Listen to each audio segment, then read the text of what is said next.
Welcome to Exploring the Paranormal. Hosted by Heather Leigh, PhD, Exploring the Paranormal offers a new, fresh look into paranormal research. Join Heather as she discusses some of the many haunted locations worldwide, discusses why these locations are haunted, hear from paranormal researchers about their personal experiences at these locations. Additionally, Heather takes a journey into the science behind the paranormal, discussing topics such as thermodynamics and the Heisenberg principle and how they both affect paranormal activity. Now, your host of Exploring the Paranormal, Dr. Heather Leigh.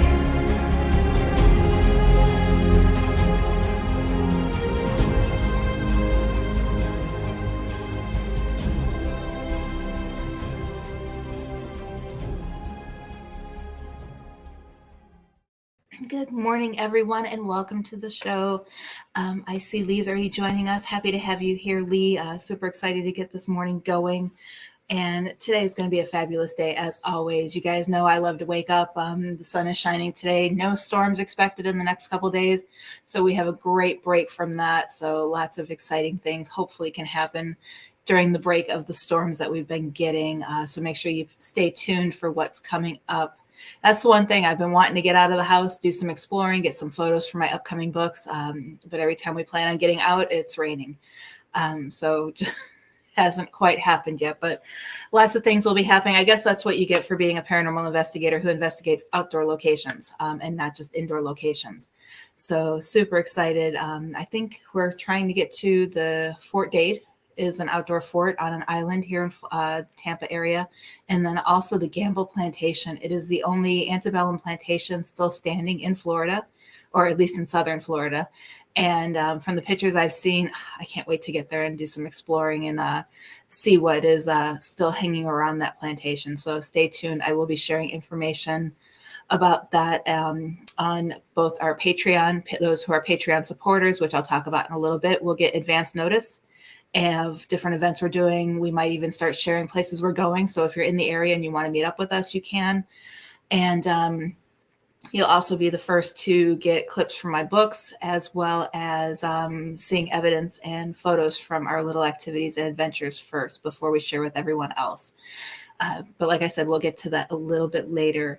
Around 10:30 today, Father Kenneth Torres will be joining us. We are going to talk about many things, including he has a new book out about demonology and tons of questions because I've talked about it before, how every religion has their own rite of exorcism.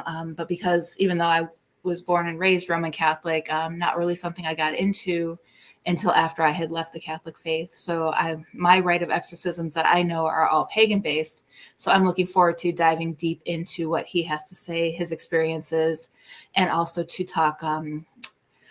I think he has another book coming out that's a sequel to this one, and just kind of get where his inspiration's coming from. And it's boggling my mind. I want to know what he does as a pastor and all of that stuff. So I'm truly curious as to what his life is like. And that's just because you guys know me. I'm curious about everything, want to know more.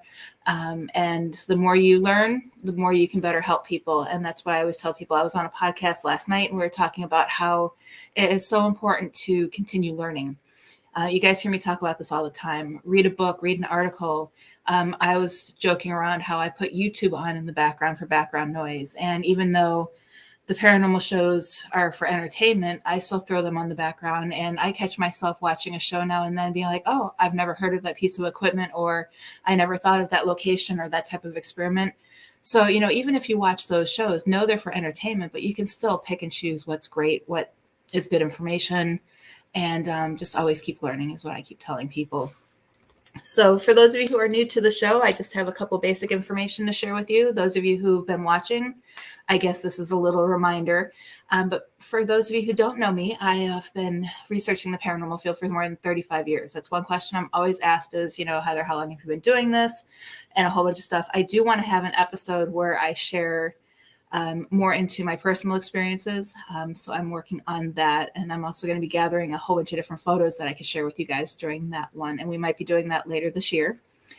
I'm an author, lecturer, paranormal researcher, motivational speaker, life coach, and educator. Just throw all those in at once. If you guys have any questions, chances are I either know the answer, or if not, I know who to get the answer from. So even during the show, comment any questions you have, paranormal related, and I will do the best to get you the answer the best I can, or find someone who can get that to you. Haunted Southern Nevada Ghost Towns is still sold out on Amazon. They have a July ship date. So if you guys are looking for a copy, I have 5 copies still that are waiting to be sent out. Just message me. Ghosts and Legends of the Vegas Valley is available on Amazon. I only have 1 copy of that left. So if you want that as well. Haunted Florida Lighthouses, I am taking a wait list for that book. If you want to get an autographed copy, send me a message, and I will message you in August for the invoicing, and then they will ship out September 11th. And then also right now, I'm working on Haunted Florida Ghost Towns, which I am having a blast. I spent all weekend working on that while it was raining, and definitely having fun writing that one. And then also, of course, we have Haunted Florida theme parks, roadside attractions, and Civil War sites coming out within the next year. So make sure you keep your eyes open for that. And I do have 3 other book projects that can't really say too much about yet, because I'm waiting to find out some information on publishing those. So once that information comes, you guys will be the first to know. Ghost Education 101. We had a great show with Johnny Zaffis last week. He's an amazing guy. Love chatting with him. The 2 hours just flew by before we knew it. The end of the show was there. But next week we have a special guest, being that it's July 5th. We really didn't want to do anything major. I mean, we still want to do something major because the guest I have is amazing. But we didn't really want to do any of our typical educational stuff, because we figured people want to have fun, or they're not going to be watching live. So we are going to have special guest Blake Best. He is a horror actor. He does songwriting for different podcasts and different movies. He's an author, motivational speaker, you name it, he does it. He's a me. And he's just an amazing guy. I love chatting with him. And I haven't gotten full confirmation from him, but I'm hoping he opens up a little bit more. But I think he might be talking about some different paranormal experiences he might have had while he was on set filming. So if I've read his post correctly, that might be it. If not, it's still going to be a fun show. You never know. Of course, Real Haunts Motion Picture Video, Real Haunts Ghost Towns, and Real Haunts 3 are available on Prime for $4.99 or Tubi. I think you could also rent it for $1.99, but for $4.99, it's worth have, because on those we do everything from talk about the history of the locations, our paranormal experiences, little mini investigations. And then I know in our sections of it, I'm trying to remember in Real Haunts 3 if the other sections do, but in our section of the documentaries, we also talk about the different equipment and the different ways to investigate. Ghost Adventures Lake Mead, I'm still getting lots and lots of messages on that one. So thank you everyone who has watched that and sent me a message about that. It is available on Max and Discovery Plus. And of course, you guys know the new show I'm hosting with Joe Frankie, Passport to the Paranormal. Our next episode is this Thursday night, and we are going to actually have our children on. I'm going to have my son Aiden, who's been investigating with me for at least the last 5-6 years, and he's going to have his children on who have not investigated, and we're going to talk about growing up paranormal and what it's like to be the children of a paranormal investigator. So that should be a fun one. And real quick, just a few last things before we move on to a couple different show topics. As I mentioned, I do have a new Patreon set up. You can find it. I have the link on at Dr. Heather Leigh, and also on my at Exploring the Paranormal show Facebook page. And with that, I have a whole bunch of different levels, 5, 25, 50, and it goes up. And you can get anywhere depending on what level you want to sign up for, behind the scenes, advance notice of events. I think there's one level I have where I give gifts if you attend an event, a special gift just for you if you're a Patreon supporter. There's a level that includes shamanic life coaching, and levels that also include show sponsorship.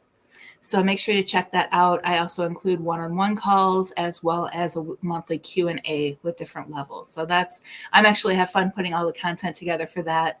And this summer is going to be amazing on the Patreon page. And don't forget, July 1st, I can't believe we're already there. July 1st, class registration opens up for TMCC for my online classes. So make sure you register September 25th for the ABCs of Paranormal Research. It is a 3-hour course, and I think I saw that one because I haven't really looked, but I think that one I saw it was $45 a person. Don't quote me on that, but I think that's what it was. And then October 9th is Ghost Hunting 101. So those are fun classes, and if you register and attend the class live, you will be entered to win a free copy of one of my books of your choice.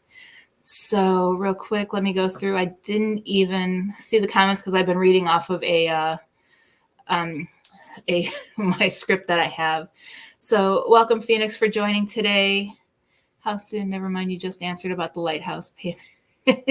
Yeah, I have you on the list, Lee, so I'll make sure I send you a message. And good morning, Jamie Lynn. Welcome to the show.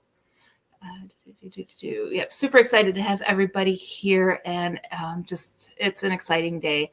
So while I'm waiting for my guest to come on, like I said, I told him to join us about 10:30. So that way he didn't have to sit and listen to everything because, trust me, he's heard it 100 times. He's been on the show before, and I've talked to him several times about everything. I wanted to talk briefly about, this was a presentation that I had done a while ago, but it was paranormal tourism versus urban exploration.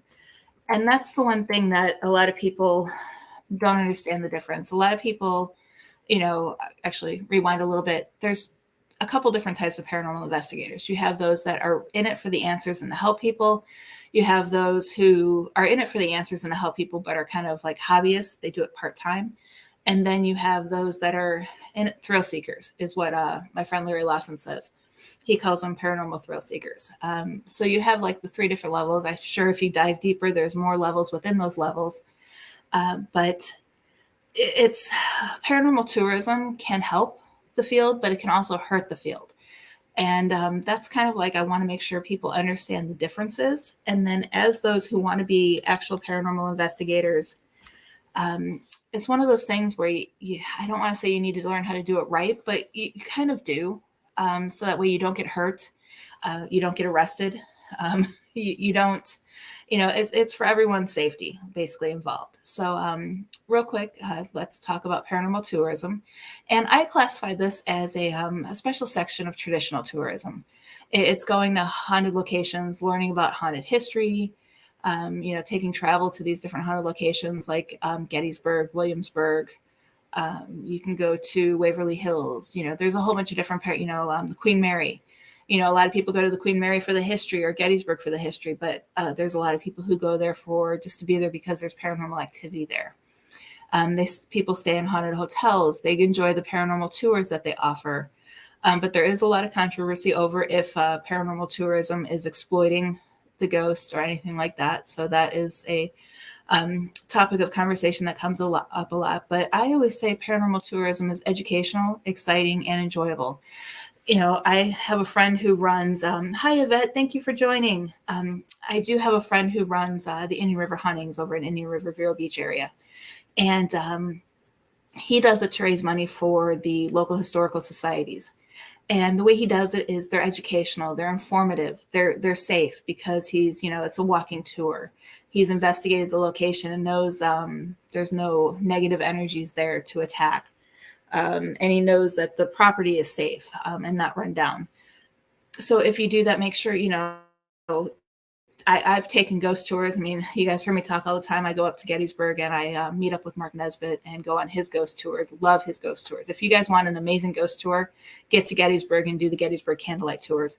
If Mark is guiding it, it's amazing. But I've heard lately that he has a lot of his tour guides doing it, but he's trained them right. So make sure you guys get up there. That is an absolute amazing tour. So then on the flip side, we have urban exploration. It is completely different than paranormal tourism. It's where investigators go into abandoned structures such as hospitals, schools, amusement parks, mines, and subway tunnels. It can be dangerous physically and psychically. It is, you can come in contact with toxins, black mold. And then it's also illegal. If you don't have permission to be in a location, you really shouldn't be there. Plus, you don't know what animals are residing there, what people are residing there that shouldn't be on top of it. So there are a lot of risks with doing urban exploration. So basically, the differences are paranormal tourism. You have tours, groups, events, historical sites. You learn about the paranormal, and it's in a controlled, safe environment. Urban exploration is abandoned locations, closed off to the public, no permission. They basically go to antagonize the spirits. It's illegal, trespassing, and can be hazardous. So if you guys want to go to new locations, check to see if there's a tour, or if you are an established paranormal investigator and know what you're doing, get permission, call ahead, get that permission in writing, and just make sure that you're supposed to be there. And and even if you have permission to be there, don't antagonize the spirits. I see that one way too many times. They were human too. I still say they are human, so be nice and treat them with respect. Paranormal tourism, including urban exploration, is not recommended because it can be dangerous. These are usually experienced by those with lack of training. It can result, if you don't know what you're doing, with oppression, obsession, or possession, depending on where you go. You can experience physical attacks. They're often remote locations, so help can't get to you. Cell phone service doesn't work. I mentioned you can face the living or the dead. You face dangers from both of them. And then you could also fall and get injured. Okay, so paranormal tourism, a lot of people say it can harm the field. I do want to say a great tour. Yes, St. Augustine does have a great ghost tour. Another one is, of course, the Key West one is good. The one in Mount Dora, they actually get dressed up in period attire. I think the one in Key West, they do too. And the one in Mount Dora is a blast to go to. Their tour guides are humorous, in addition to taking you around to all the different locations. But paranormal tourism can harm the field. I've heard this a lot from people, and it is possible. Some of the people who do the urban exploration aspect of it give the ones that are in this for the right reasons bad names, because people generalize. Perception is reality 9 times out of 10.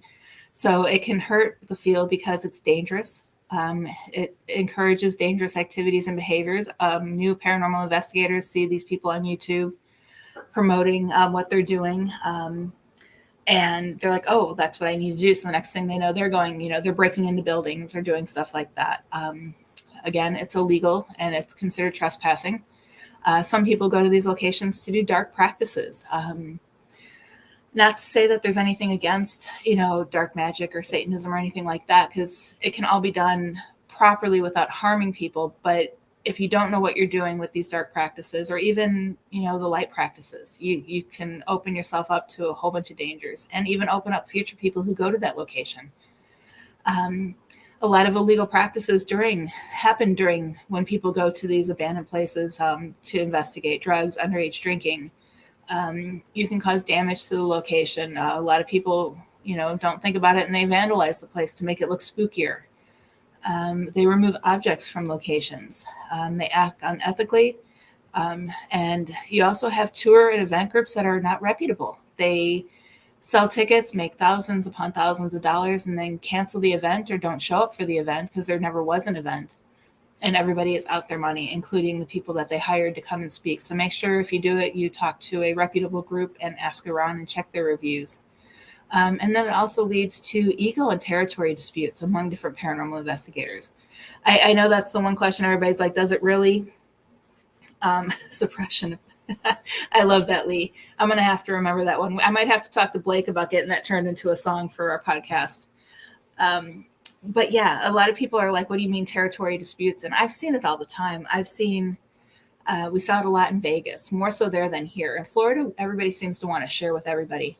But out in Vegas, it was, we're the one and only team to investigate this location. No, we're not going to tell you where it is. No, we're not going to give you our evidence.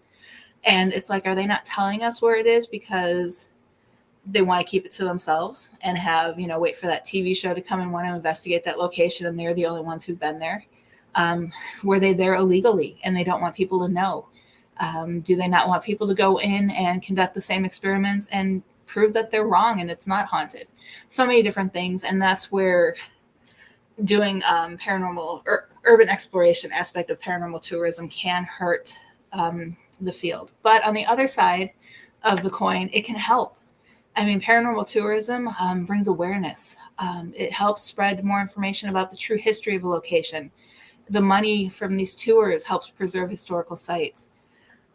It offers the proper training for people who want to, especially if you go to a group like the groups that we're doing, we're going to be, sorry, I'm getting the hiccups. We're going to be doing different tours. We're going to be doing different tours, including, a half hour to an hour educational session beforehand.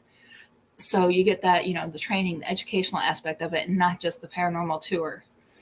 It's in a safe environment because these tour companies have vetted these locations and they know they're safe. They know where to go. They know where not to go. So you have all of that. And the other thing too, is I talked about in my, people in Vegas are great. Yeah, no, who would have thought? But in my, say your name, I've heard that. And you said that last time I got the hiccups. I need to do that. I think it's because I talk too fast. So when you guys listen to the replay it back at like 1/3 speed or something like that, and it'll sound normal. I keep reminding myself to slow down. But it's just, I have so much I want to say. I'm excited about the topic and it just all flows out. But anyway, I wrote extensively about it in my Lighthouse book about how paranormal tourists actually help the field because we can't always get paranormal evidence on command because we guys know ghosts don't talk on command. They like to interact with people when we're not expecting it. So a lot of the evidence that I've been given and that I use has come to me from people who went on vacation to St. Augustine and they captured this photo or they captured this, strange voice on their video camera during the tour, or they were, on an excursion in Key West and they captured this. So even though they're not paranormal investigators, they're still interested in the paranormal and they're capturing this stuff by not trying to capture it. So paranormal tourism is very beneficial to the field, but it needs to be done right. That's the reason why I do this presentation, because I want to make sure it's done right. And we got to stop people from breaking into abandoned locations. There's several locations I know in Goldfield, and I know several people on TV that are on TV now have broken into locations when they were first getting started and asked for forgiveness later once they captured evidence and got a TV contract. So just, don't break in, just get that permission. If they say no, there's hundreds, there's thousands, if not millions of locations around the world that you can get, paranormal activity and practice your research and do different things. But is there a safe way to experience paranormal activity? There are tons of safe ways. Like I had said, take a tour, join, if you guys want to know, join a reputable paranormal investigation group. One thing I talked about last night on the podcast I was on is before you go out and buy all the equipment and decide to dive in, find a local team and ask to go on one or two of their investigations first to see what it's like, see if it's something you want to do. If it's a reputable team, they're not going to take you on a client investigation, but like the one team I was on, we investigated a location. Every month is our team meeting. We would open that up to people sometimes to have them come in and see what it was like. So, find a team, take a guided tour. You could always bring, your digital voice recorder or your camera with during that tour. Go to a location you have permission to be at and get it in writing and take a tour of that location during the daylight so you can mark any possible hazards. Never go alone. Don't antagonize the spirits, and be respectful. Show the spirits that you care about them and you're not there to cause trouble. And then if in doubt, if you have that gut feeling, stay home. Don't go. Okay. What if I don't want to join a team or become a paranormal investigator? I get this question a lot. And that's where that paranormal tourism comes into play. You have find a paranormal event. There's several companies out there like Flumeri Promotions, Get Haunted, Haunted Hotel. There's Haunted America. I can't even remember them all. And I know some are no longer in existence. That goes to show how long I've been around. But they're everywhere. Find a tour in the local area. At least every county has some type of ghost tour.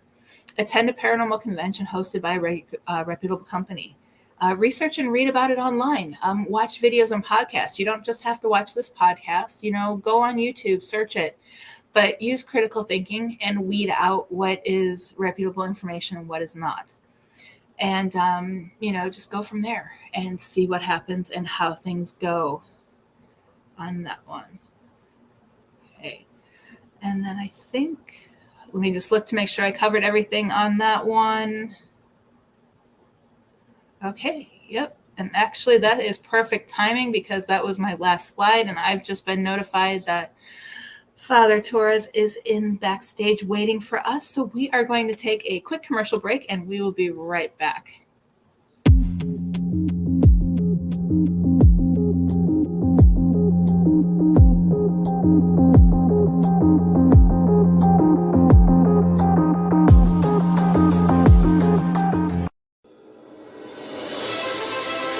Have fun for a great cause. July 1st, 2023, the Broadhead Manor fundraiser helps save the roof and restore this iconic building to its natural state. Make a donation to receive some amazing gifts like psychic readings, books by authors Chad Lewis, Todd Bates, and Christina Bloom, attire from Expedition Entity and We Are Paranormal, and much, much more. Join the fun July 1st at Broadhead Manor from 11 a.m. to 6 p.m. Bring the whole family. There will be face painting and games for the kids. Vendors, psychics, food, and music and karaoke by Boogie Nights for the adults. Broadhead Manor, where numerous spirits call home, located in Broadhead, Wisconsin. For more information, find them on Facebook.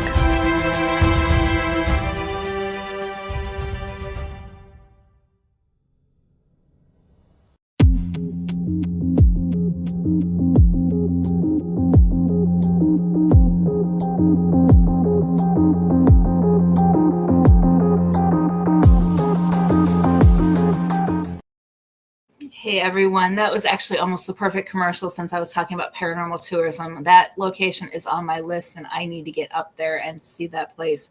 I've heard amazing things coming out of there. And Lee, your comment made me laugh during the chat because I think you were watching the day I was talking about how some paranormal groups act as a cult. So that comment was perfect. She's like, join a cult, that'll be fun. She's like, not. But yeah, so make sure, I'm trying to think, it was a couple weeks ago. I'll have to pull that link and share that one with you guys. But yes, everybody, thank you for joining the show. I'm super excited to have today's guest. He's been on before and looking forward to catching up with him because he's had a lot of amazing things happen recently. And get your questions ready because if you guys have those questions about demons and demonology and exorcisms and all of that stuff that I kind of look like a deer in headlights when you ask me, this is the time to ask it because he's probably going to know it. So let's welcome Father Kenneth Torres to the show. Hey, Dr. Heather, good morning. Doing all right. How are you doing? Good. I was so nervous coming on these shows. First things first, okay? Yep. Demons are not real, okay? They don't exist. Okay? Exactly. Just joking. There's a lot of questions about the demons, and I'll do the very best that I can to answer. I don't sugarcoat things. I've never been one to appease the masses, and that's why I'm not very famous amongst other Facebook clergy. Right. Yeah, and that's why I always laugh and joke because people ask me, and I'll just have that deer in the headlight looks, and it's like I can give you the pagan answer. Yeah. on how to get rid of it, but I can't tell you. It's like demons are subjective. There's like over 3,000 religions in the world, and demonology is it's mostly attributed based to the Abrahamic belief systems. Islam, Judaism, Christianity, Catholicism. We have other religions around the world that may believe in demons, but for all intents and purposes, I kind of know a little bit about the Christianic demons. So, not an expert though, not a demonologist. So, You're not. No, right? And that's the thing. Yes, as an exorcist, you do get trained in some courses on basic demonology. And those courses help you understand the characteristics of, these demonic entities, so to speak, what their attributes are, what their history, where they've come up throughout history and society. But the truth is, there's legions of demons, and we don't know all of them. Yep. And just as it's like whack-a-mole. When you knock one down, the new one pops up. Yeah. So how the heck have you been? I've been good. Busy. Busy. Yeah, Yep. I've been a little busy too. Yeah, I I've just noticed. I was working on a project. I just released a project, a little educational book. Hmm. So I'm excited. I'm excited for it. It is a lot. It is real. I commend you, darn it, because I have your book, right? The Haunted Nevada, right? And Yeah. I'm like, And your other one's going in the mail today. appreciate it. And I'm like, how does she get so many pages done? I struggled to get 66 pages in an educational book.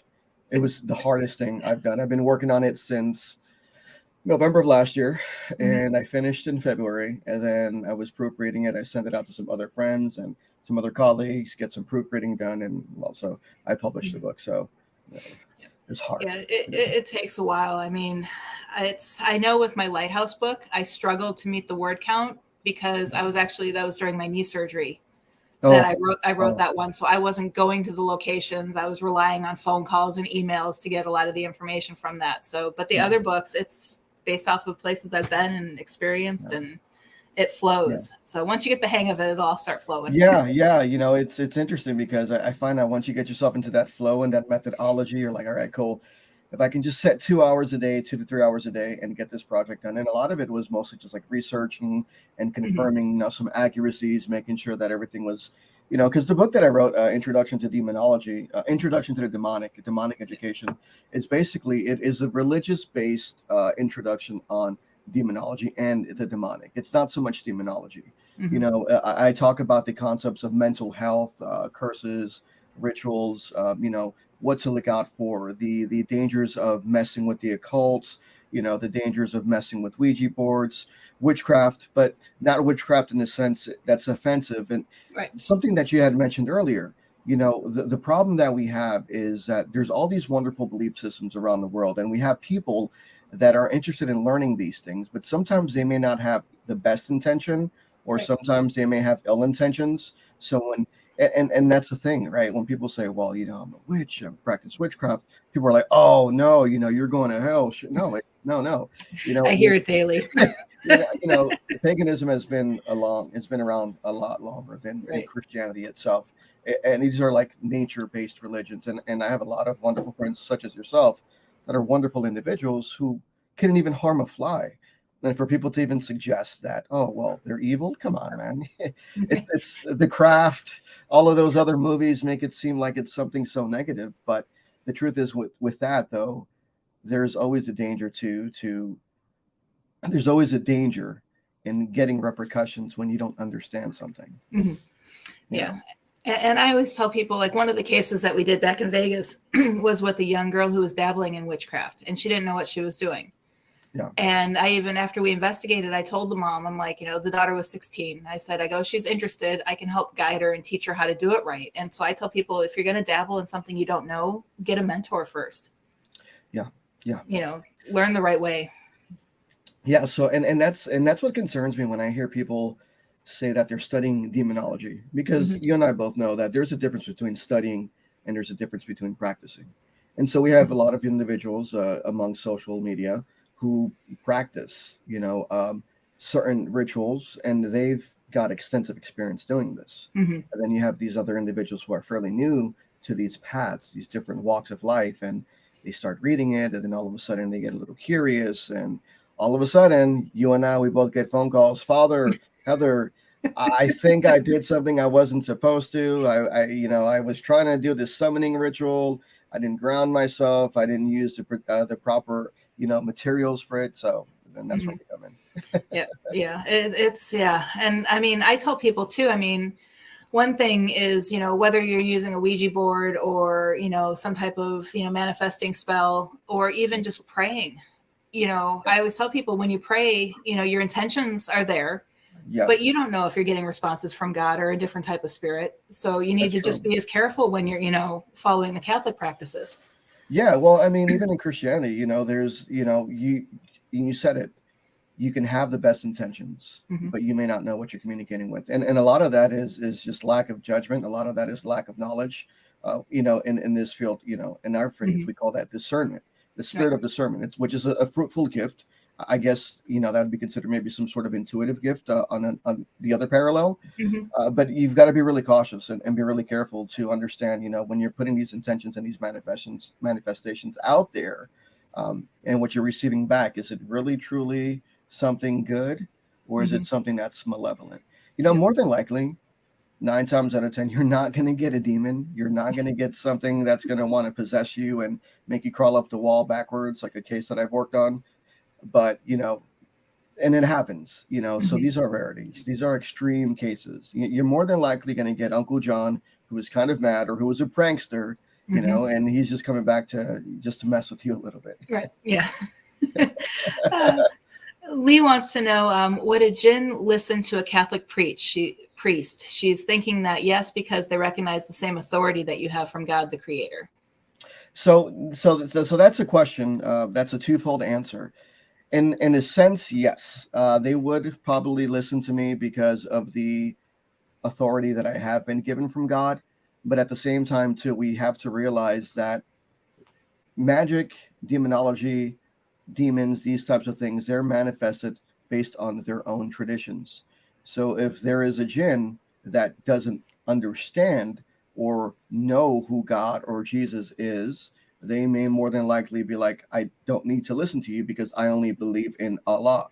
But I'd like to think that with the spiritual authority, yes. And then we have to be careful with jinn too, because there's a really bad stigma with jinn.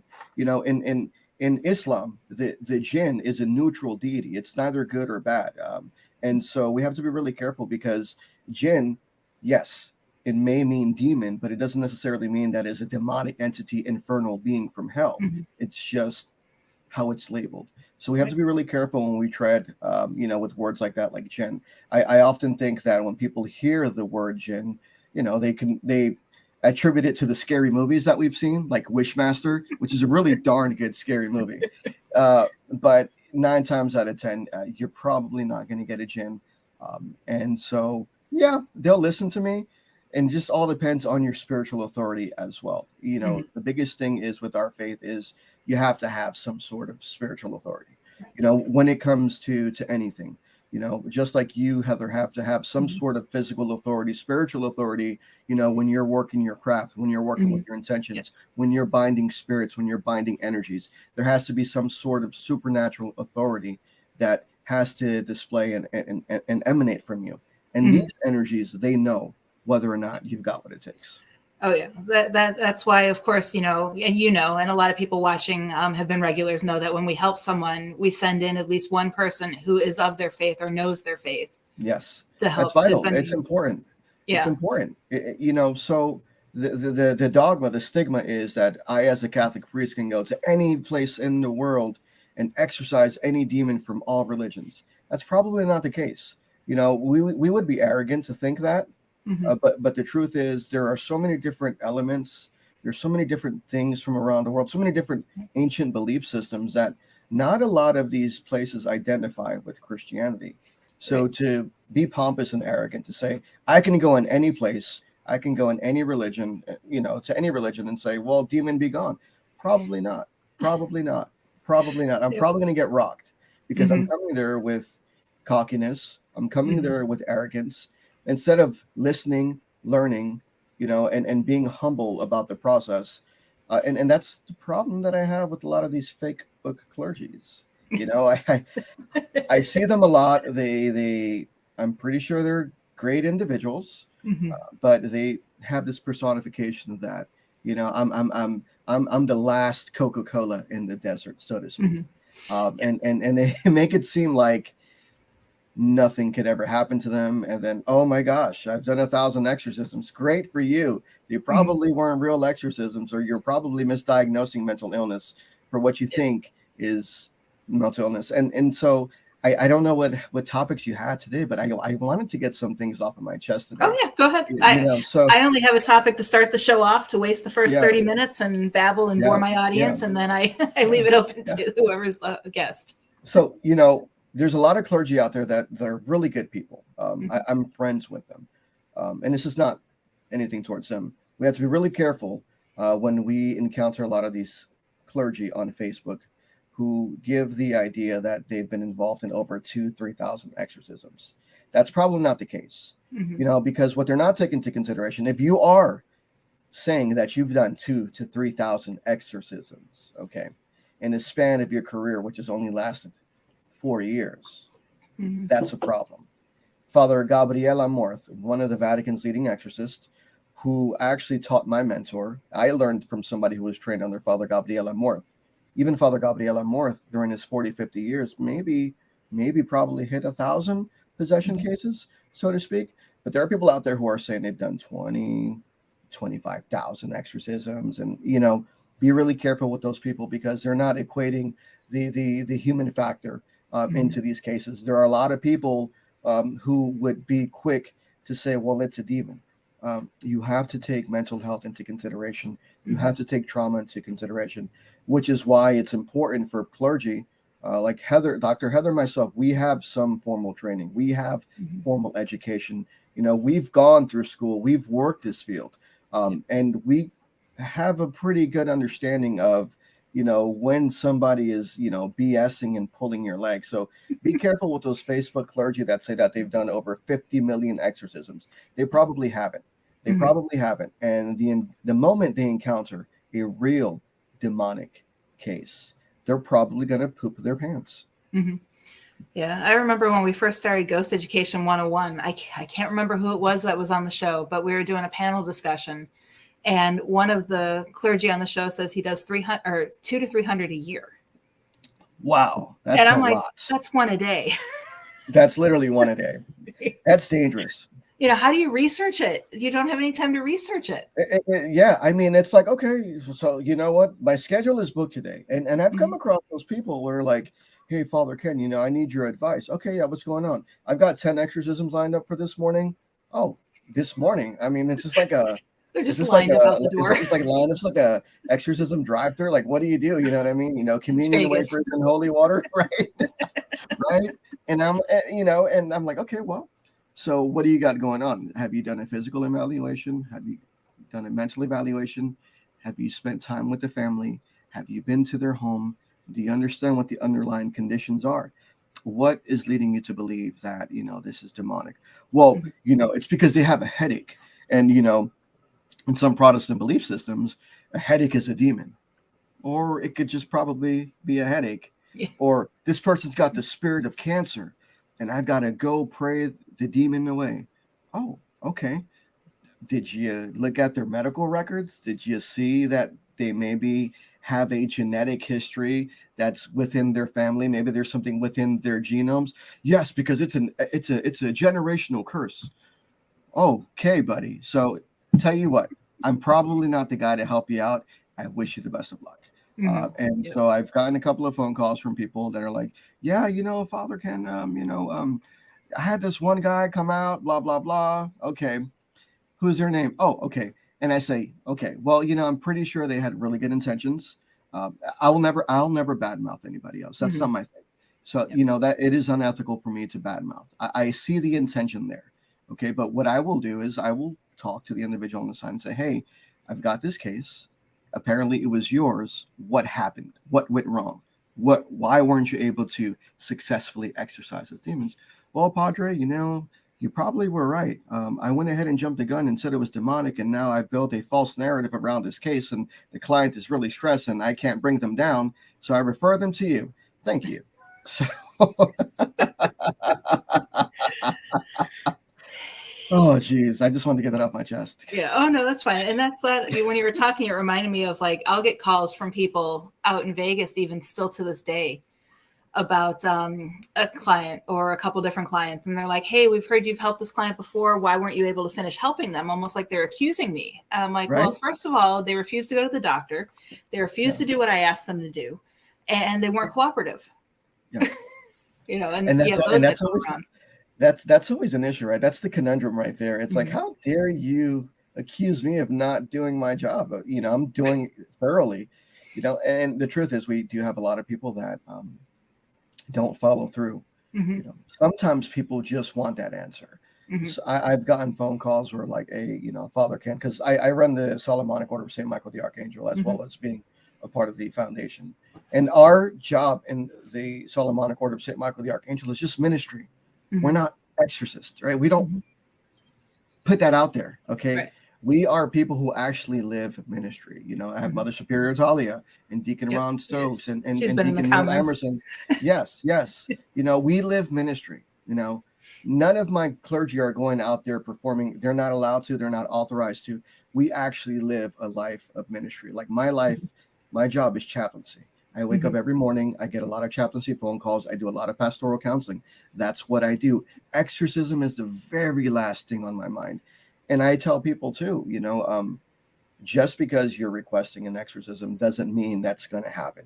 You know, I'm going to put you to the ringer, you know. So the standards that I have, I follow a Vatican standard. I've got 2 or 3 priests who are still with the Holy See. And we talk all the time. And it's like, hey, you know, I got some questions. You know what? Probably nothing, you know what I mean? But, you know, you have to be thorough. You have to be meticulous in these types of things because you are messing with people's lives. You are putting people's lives in danger. And the honest part about it is that most people don't realize that when they talk people up and say that it's demonic possession or whatever, you are doing a number physically and psychologically on that individual. I had a case where it was years ago. It was starting off. I had just received my ordination about 3 years ago. I've been involved in ministry on the Protestant side for a few years, but I was already going through seminary school, and so I knew about these things. And so we were working with someone who believed that they were possessed. They weren't. Someone told them that they were possessed, and we were giving them pastoral counseling. A few weeks later, we received a phone call that person committed suicide from the family member, because that other clergy had told them that they were infested by 100,000 legions of demons. And so this person committed suicide. And that clergy, I don't know where they're at, but I will honestly say that if I see them, I will probably take off my collar and we'll talk in the back alley, have a conversation one-on-one. A polite conversation. Just a polite conversation. That's all, that's all. Hey, buddy, and for me, this work is important. For me, this work is about helping individuals. It's not about exorcising demons. It's not about that stuff. It's about getting face to face with the individual and being able to talk to them and understand what their needs are and being able to help them in any way possible. Honestly, it would be better if it was a psychological illness. It'd be better if it was a physical illness, because we have an individual now that has been going through life probably the past 4 or 5 years that has an untreated mental diagnosis, an untreated physical illness, that because of us, we're able to say, you know what, now you can get the treatment that you need. These are the natural solutions. This is why you're experiencing these things, because you have a legitimate mental and physical illness, not some supernatural ideology that you're being possessed and you're being ravaged by legions of demons because you are believed to have the spirit of stomach aches. Come on now.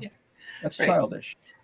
No. And what people also don't need, and this is where I wish the medical field would be more descriptive on what side effects some of their medications they prescribe can cause. Because we had a client that she kept saying she was being sexually touched by the spirit that was in her home.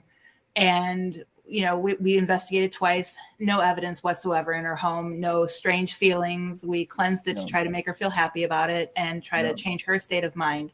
But then the more we deep dove into her medications, she was very anemic. And not only between the anemia and the medications she was on, the side effects are tactile hallucinations. So you feel like, ants are crawling on your skin or you're being touched. Yeah, so I think you were with us too. We had a case like that in the foundation, a case out in Texas. We've been working with this woman for several years now, who was being afflicted allegedly by these supernatural entities, and she, even to the point where she made her family believe the same thing. There was no concrete evidence, and we worked with her until we found out that she was actually diagnosed triple schizophrenic. And so we did a welfare check on her, and, we had the police, do a welfare check on her, and, they took her to a safe place because she was having an episode. And I'm very glad that, she was able to get the help that she needed. Every once in a while, that client will pop back around, but we know who it is. They'll try to change her name. and we have to sympathize with them. We know that they have a mental illness. And so people, compassion in this field is one thing that you need to have, but you can't be ignorant. For me, working in the paranormal field, it's been a blessing. You're able to grow a lot, but at the same time too, you have to be mature about this. I often tell people that, investigating haunted locations is a little different than doing residentials. Investigating haunted locations, I think, is a wonderful thing. It allows you to learn how to use your equipment better. It allows you to understand the do's and don'ts. With the paranormal tourism, I'm not too fond of it, but if done correctly, it can be a wonderful experience. But at the same time, there's a two-edged sword to that.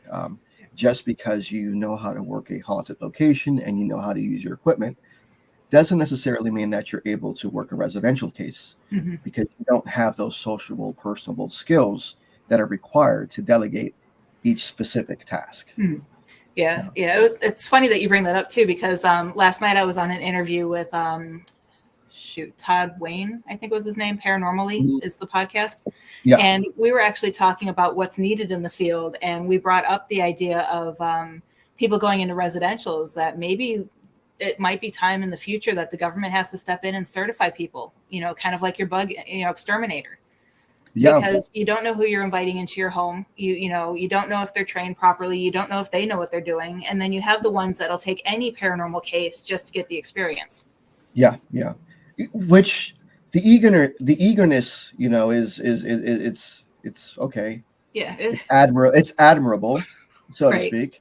The eagerness is admirable, but we have to be very cautious when we allow people into our homes that have no experience. The intentions might be good, but are they doing more good than bad? It's one of those things where you have to outweigh the pros and the cons. I don't know how many cases I've been doing, and even with the foundation, they call and they've worked with a paranormal team or two, and they would come in, do the investigation, and then ghost them. Like never return, never share evidence, never say what they experienced. They just, let the client hang there. And the client is in a time of desperation, and they're really banking on you to help them out. And I've had these conversations on road trips with Joe Frankie. I love Joe Frankie. And I hope he gets better. He's at home resting right now. Not my business, but I'm just praying for his recovery. We've had these conversations. It's like the difference between like you and I, Heather, and the foundation, and some other teams. There are other great teams out there that are not necessarily part of the foundation. They're wonderful teams. So we go in and we get the evidence, right, or whatever it is that we need to get, but we also provide a solution. That's the difference between, some teams. Some teams, they go in, they like to collect data, they like to collect evidence. Okay, it's confirmed. You have a poltergeist activity, or it's confirmed, you have a simple haunting, or, you have whatever, a residual haunting happening. Okay, what do? We don't know, actually, but let's Google it real quick, and then I'll get back to you. And that's when they're Googling our video shows and our blog posts. And that's, you mentioned that's important. A lot of these teams don't know the difference between a residual and an intelligent haunt. And, you treat each different type of haunting differently. I mean, residual haunt, the most you can tell people is to ignore it. It's, it's not going to harm you. It's just residual energy. It's amazing. It's like a reference to the show. Like, it's like a ghost loop, so to speak. It's just time repeating itself. They're on a different plane. They can't communicate with you. You can't communicate with them. You can see them. They probably don't know that they're gone. There's nothing there. It's a barrier. They're just going through life. And then, as well as an intelligent haunting is, they know that they're gone. They know that they're deceased. Sometimes they're stubborn and they don't want to leave, or sometimes they are just so in love with their home that they want to make sure that those people that are living there, like, this is my home. Okay, I need you to take care of it. You need to water the garden. You need to fix the plumbing. Make sure the electrical is up to code. Some spirits are like that. They are possessive, so to speak, and they're not willing to let go until you come in, with someone who's intuitive, or someone who's got these wonderful abilities to say, hey, look, your home is in good hands. Feel free to cross over.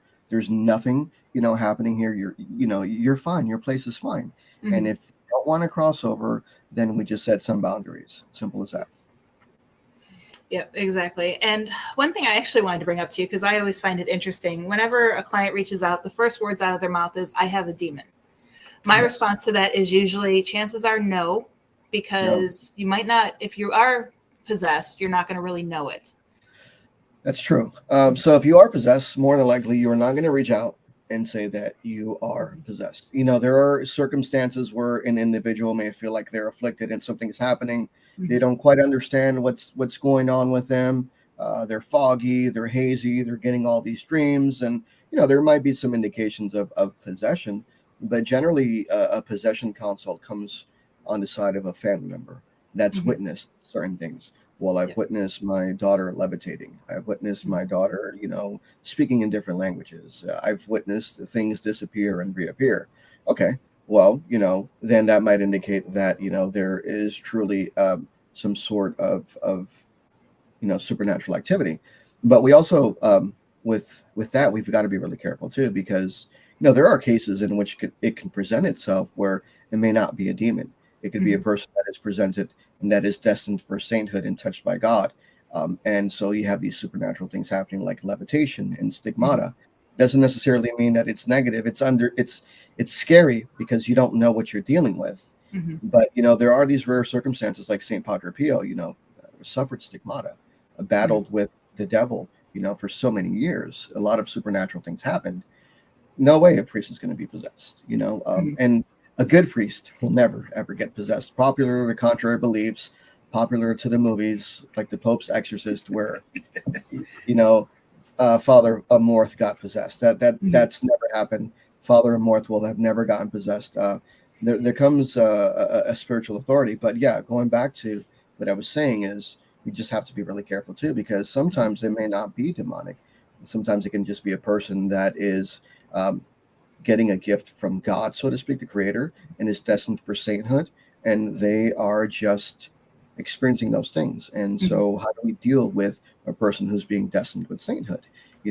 So we talk to them, we counsel them, we tell them to go to church, we get them connected with a local priest, someone local nearby, to help them understand this phenomena. But at the same time too, we also want to make sure that we do get them the proper mental and physical evaluation, because these things that are happening to you can have a toll on you psychologically and physically.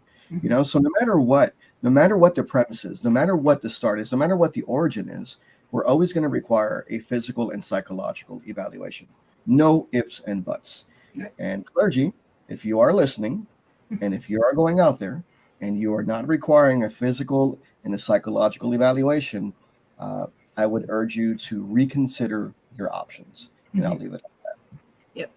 And one thing that came to mind is I know, because we do all the the psychological backgrounds and the medical backgrounds. And, when someone calls us and says, I need, a priest immediately for an exorcism, we don't go the next day.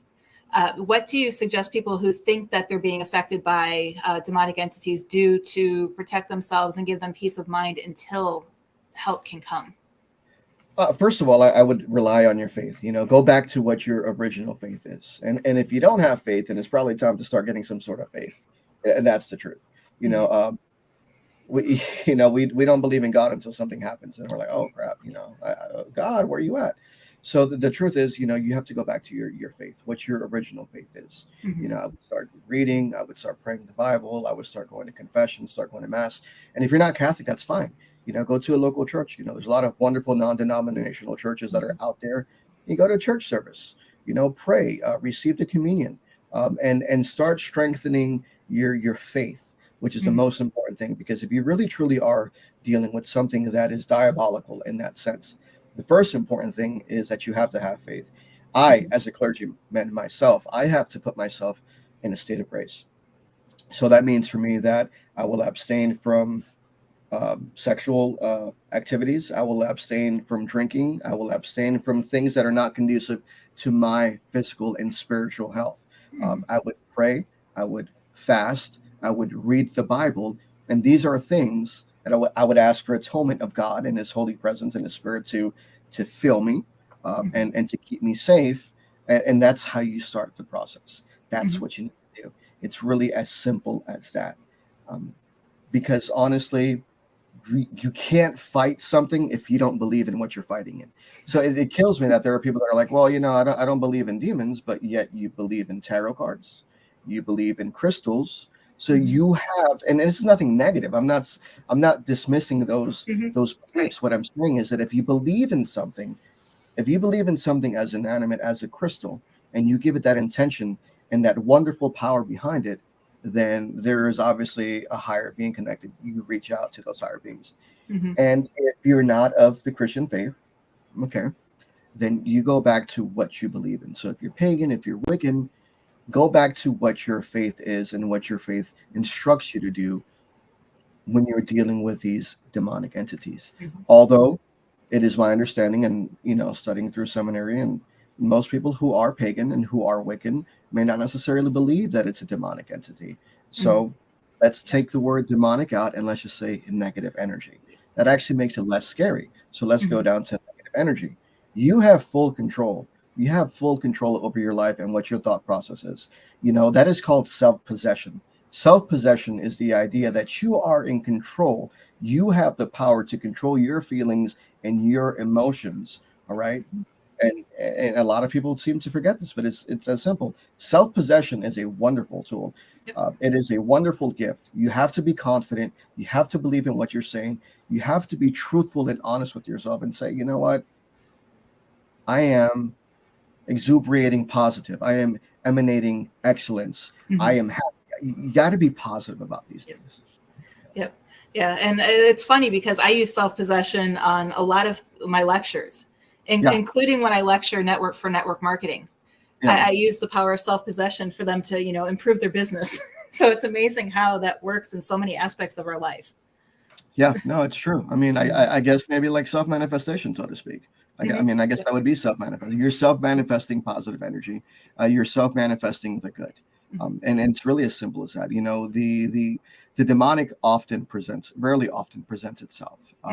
More than likely, you're going to encounter Uncle Tom, who was a jerk in life and now is a jerk after death. He's just mad because you're not watering his garden.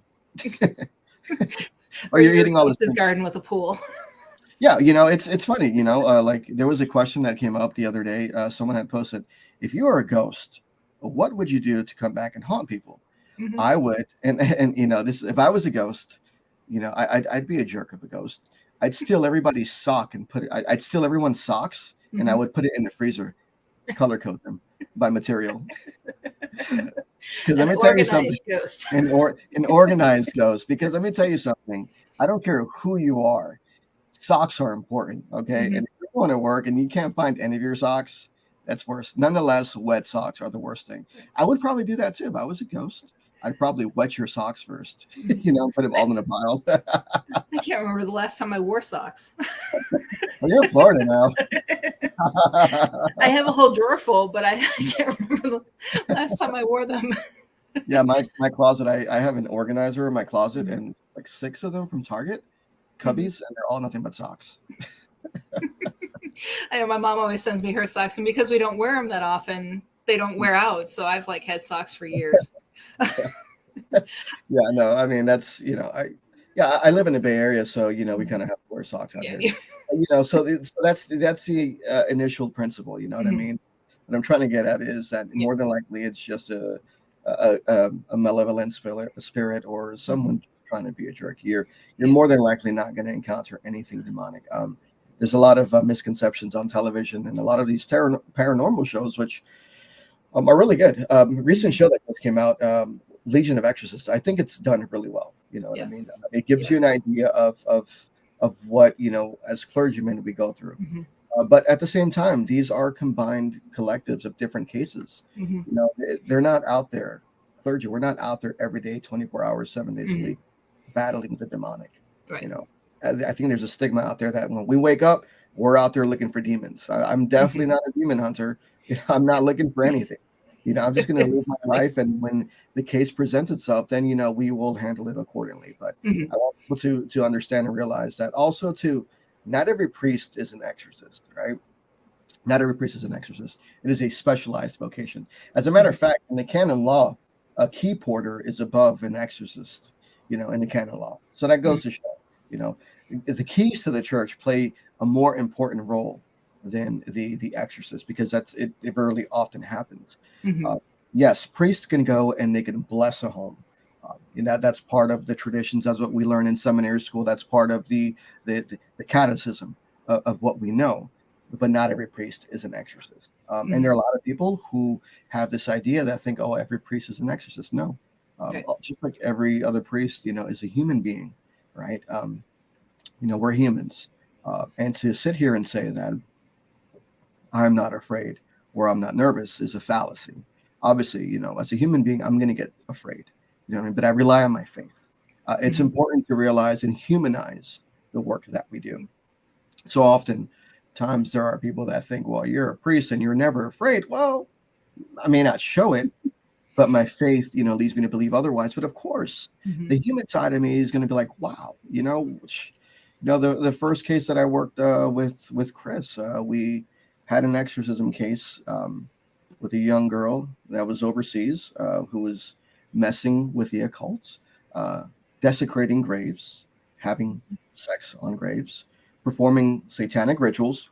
I mean, real satanic rituals, not Church of Satan members, but real satanic rituals. People, there is a difference between people who are the member of the Church of Satan and satanic rituals. Okay, people who practice real Satanism. Okay, I'm really good friends with people who belong to the Church of Satan. The gentleman psychic, Richard Leigh, wonderful individual. He has different ideologies. I don't believe in them, but you know what? I love the guy. I love people for who they are and what they practice. I don't care. I'm not going to judge you, but there's a difference. Anyway, desecrating graves, performing ritualistic things, dabbling with the occult, which the occult in itself can have a negative stigma. The occult is just basically things in dark that haven't came out to light, non-Christian belief systems, so to speak. Doesn't necessarily mean that they are evil. They are just misunderstood. But at the same time, you are dabbling with forces that are older than creation itself. So be really careful. Also, making pacts with demons. All right. So in all honesty, if you are going to make a pact with the demon, don't expect the demon to hold up its end of the bargain. They never do. Demons do not hold up their end of the bargain. They never will. They're liars. They're deceivers. They just want you to give in to that torment that they're giving you. So, we've had cases where people come under subjugation. Subjugation is like, well, Father, that he was telling me that if I give in to this, that they're going to stop tormenting. Has it stopped? Obviously, because you're still calling me. No, I don't know why. But gee, you figure you made a contract with the devil or a demon, which contracts can be broken. Second, your soul belongs to you and your soul belongs to the Creator. Okay, you can never ever sell your soul to the devil. Never, never, never. You can try to. And there can be a really stronghold. There can be a really big stronghold on your soul, so to speak. But your soul ultimately still belongs to the Creator and to you. It will never belong to the devil. So when people say I've sold my soul to the devil, well, I guess in theory maybe you have, but I mean, in reality, the soul does not belong to the devil. It does not belong to El Shaitan. It belongs to the Creator. So just be careful when people tell you I've sold my soul to the devil. People think, oh, that's a catalyst. I can't do anything else. That's it. You're done. No, that's not true. That's a fallacy. Right. It's going to be hard as heck, to break those strongholds, to break those really strong spiritual chains, but it can be done. Yeah. Yeah. Frances asked a question. She wants to, how do you deal with a parent insisting they observe their child being possessed, but the child shows no evidence and has no experiences? I would just say, how old is the child? What is it that they're going through? What behaviors are they displaying? Do they have a chemical imbalance? Are they neurodivergent? Do they have anger issues? Do they have depressive issues? Those things like that, we'd have to ask. Because quite often, too, possessed can be confused for people who are intuitive. People who have intuitive abilities can often project themselves to be some sort of possessed. And by that, I mean, things can happen around you. Things can levitate. A lot of activity can happen that is similar to what a demonic infestation could be. But we also have to make sure that that individual, that child, maybe is not an intuitive or manifesting poltergeist activity. And see, it's a rabbit hole. We can go many different ways with this. It's like, well, how do we know? Well, and that's why it's important to get these evaluations done. Amongst everything, evaluations, I believe, are the very first thing that need to be done, because a physical and mental evaluation, honestly, can give you a good basis and a good understanding of the individual psyche, and then you can go from there.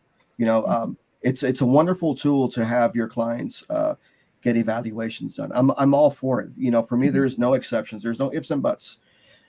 Granted, there are some circumstances where a mental evaluation may not be required right away. You walk in and you see the person crawling up the wall, those types of things. Okay, yeah, we're dealing with something here. But when they come down and they snap out of that possessive state, we still want to make sure that they get treated by a doctor and by a psychologist, because it is still a traumatic event. So no matter what spectrum you're at, no matter what you do, some sort of evaluation must be done. And I don't know if you disagree with me, Heather, but I mean, that's how I feel. No, completely agree. And it's one of those things where we've never walked into a case until we've requested that to be done. Yeah. And it's tough. We've actually had a lot of cases that we ended up not doing anything with because they either refused to, or couldn't see the reasoning why, or X, Y, and Z team said we didn't need it, so we're going to go with them. Oh yeah, the excuses too. Well, I've already done what the other team has told me to do. Great, you've done what the other team has told you to, but are you doing it out of habit, or are you really believing in what you're saying? And I tell you what, Dr. Heather, people are just like, what did you just say? Are you saying it just to say it, my man? Right. Do you believe what you're saying? Do you have faith in what you're saying, my dude? Right. Layman's terms, padre, street talk, right? Oh no, well, you kind of have to believe in what you're saying, man. Because otherwise it's not going to work. It's like, if you're manifesting good out there and positivity into the world, and you're making self-affirmations that I want to be rich, I want to be a millionaire. Okay, cool. I'm not a millionaire, Padre. Why? Because you didn't believe in what you were saying and you didn't act upon it, right? Things don't come as easy as we want them to, right? You actually have to put in some work, which is why I often laugh. People are like, well, people have faith confused, right?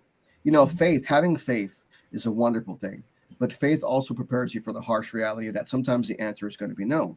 But faith also requires you to act upon it.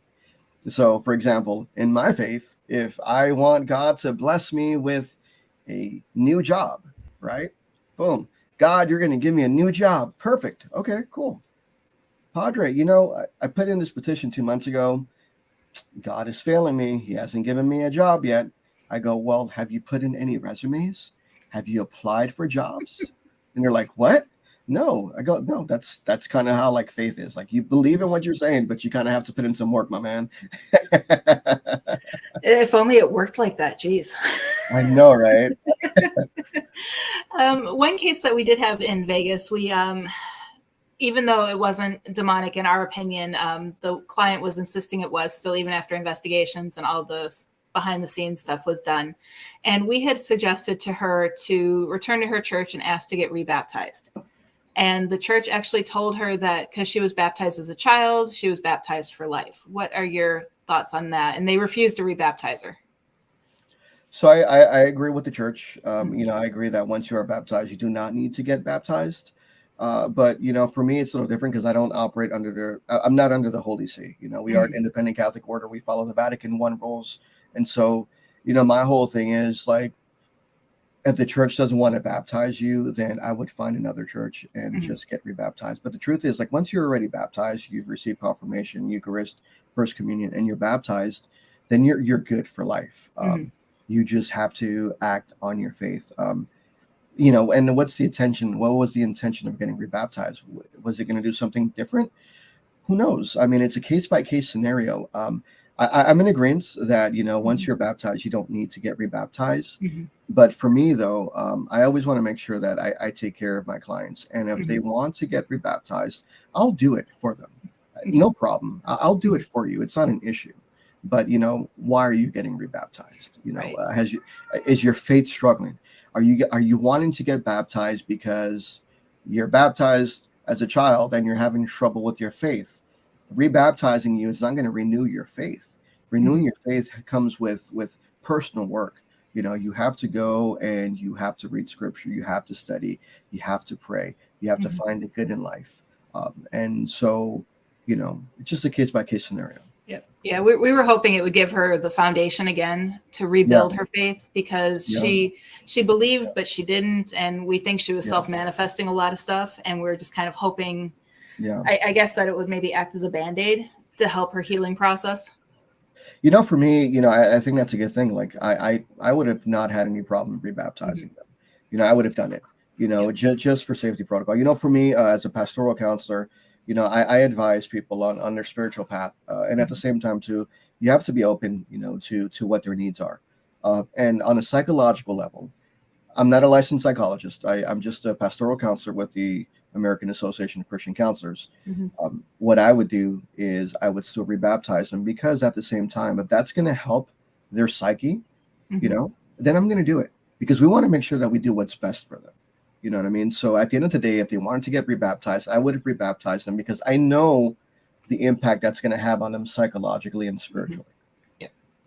Yep, exactly. And one question that comes up, and you're probably tired of answering this, but what are the stages of possession, and how do you know if you or someone in your family is starting to show signs of it? So like oppression, manifestation, infestation, and possession. So like infestation is there's like subtle activity happening around you, things exploding, sulfuric smell. It's like an energy. It's like a dread in the home. You don't even want to go home, and it's not attributed to like you not wanting to come home to your family, your partner, but it's just there's like this dread there that it's like I don't want to be there. Things are happening. I'm having really bad dreams. The manifestation is when it starts showing itself. Right now, you start seeing shadows, and there's like things that are happening on your body, right? And then the oppression stage. The oppression stage is when you are experiencing the infestation and the manifestation, and now this energy has a really strong hold on you. You can't eat, you can't sleep, everything tastes horrible. You're having vivid hallucinage dreams that you're hallucinating in. It's just an overall depressive mental state of mind. You don't want to live, you don't want to breathe. And then it comes the possession part, when you are fully taken over by the entity. The possession part can be rare. What's not rare is the oppression part. You're more than likely to deal with a case that has infestation, or a person being oppressed by a negative energy, so to speak. And and that can be a fix. And a lot of that just requires treatment, counseling, positive affirmations, blessing the home, cleansing the home, making sure that they are walking fine in a spiritual path. And then the possession part, that's the extreme case where you have to actually do the rite of exorcism, which I'm going to be clear, only trained clergy can perform the ritual of exorcism. There are a lot of people out there who have really good intentions, and they want to help people, right? And they are self-proclaimed exorcists. I'm not judging them, but I would advise you to use caution, because you have to have a spiritual authority. These energies know if you have a spiritual authority, all right? These energies know if you have that power behind you, okay? Because if you don't, and you try to exorcise a real, legitimate demon, you yourself can actually become possessed or hurt everyone else around you. It can kill you, and you can also that can also kill the afflicted. So there's a lot of self-proclaimed exorcists out there who have no formal training. They say, well, I've been called by God. Okay, well, maybe you've been called by God, but you need to do some formal training. Exorcism is specific to the Catholic Church. Now, there's deliverance ministers. You want to call yourself a deliverance minister? That's fine. But even then, you have to be really careful that you're not feeding into the idea that there's a demon there when there really isn't, when it's just mental illness. Right. And how does one know if someone is a true exorcist? It's hard. It's hard to say. You want to look at a person's credentials. You want to make sure that they've gone to seminary school. So, there is a wonderful movement. There's a lot of independent Catholic organizations out there, a lot of independent Catholic churches. I'm one of them myself. We are not under the Holy See, but we are recognized by them because we have apostolic tradition and we've gone through seminary school. And that's the thing.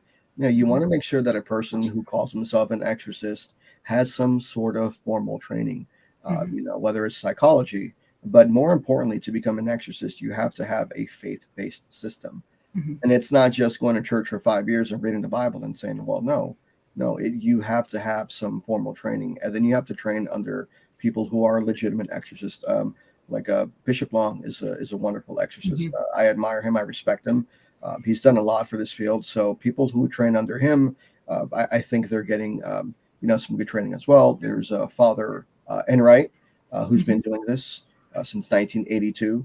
And, he's also an independent archbishop, just like Bishop McKenna. Bishop McKenna, who helped out on the Warren cases, was an independent Catholic priest. He's separated from the Vatican because there's a lot of rules, and sometimes the Vatican prefers its rules over the real help.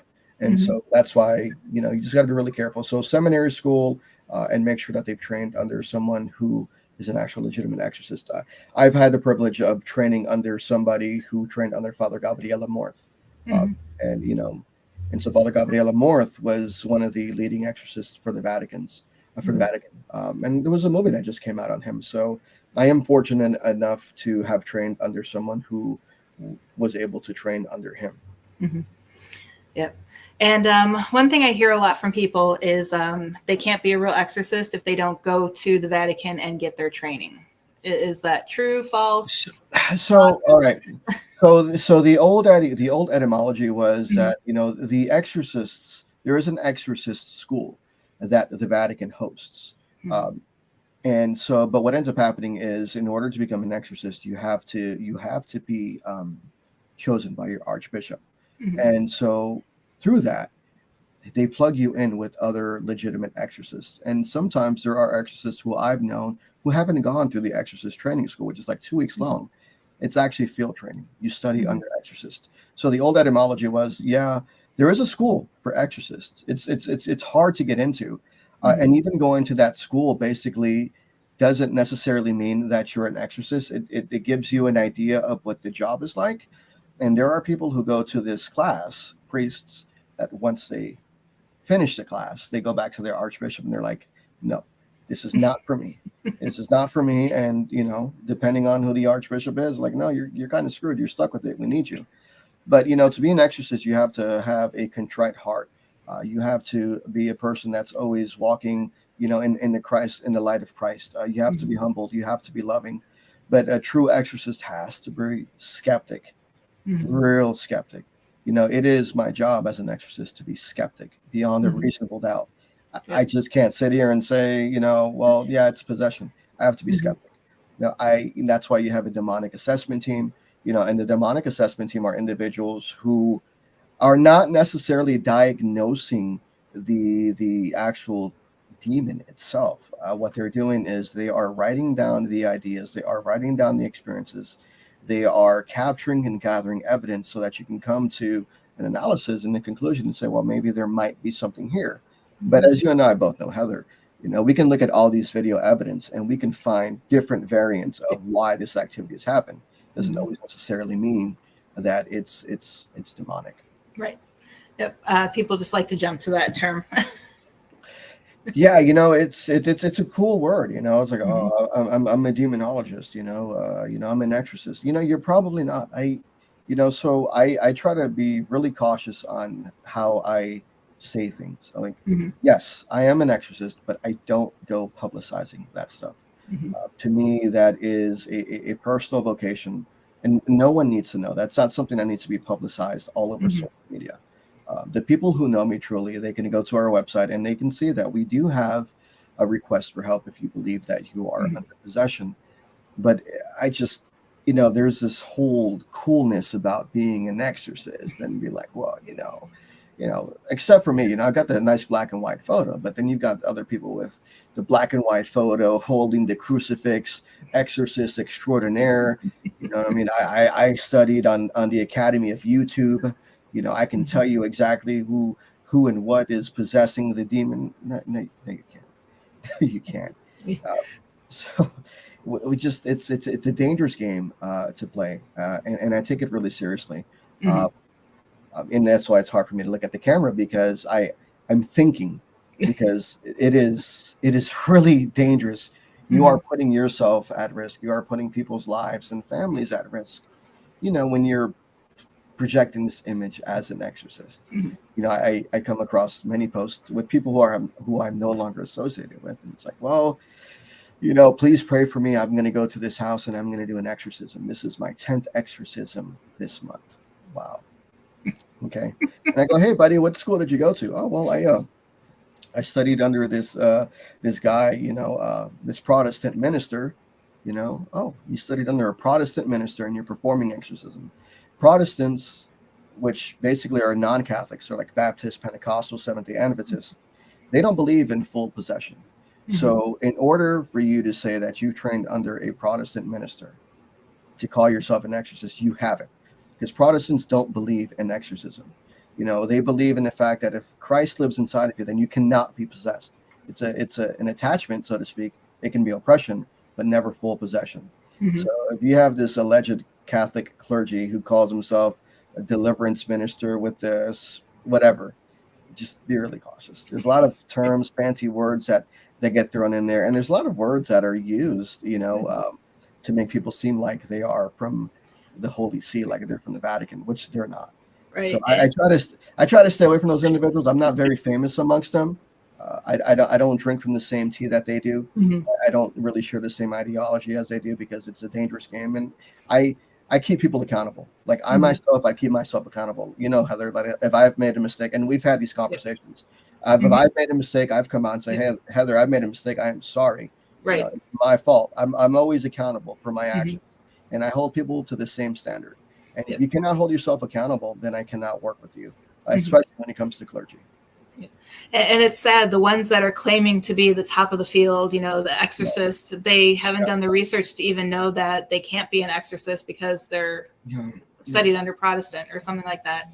You'd think they'd know that if they really did their homework. Yeah, and it's not only that though. I mean, it's so much more than just being called an exorcist. You have to understand the spiritual appetites. You have to understand, the temptation, original sin. You have to understand ecclesiology and theology to understand what you're working with and what you're dealing with. So there's a whole facet of ministry that people are forgetting, especially a lot of these other clergy. They come in and say, well, I am clergy, but my specific job is exorcism. It shouldn't be. Your specific job should not be exorcism. Yes, you can be called to do that. That is a job. Yeah. But more than likely, what you should be doing is you should be doing a lot of pastoral counseling. You should be talking to people, helping them strengthen their faith, helping them understand what these things are, helping them understand that if you don't have a good faith, that you can be subject to these attacks. So it's just much more than just calling yourself an exorcist. For me, life of ministry is a real life of ministry.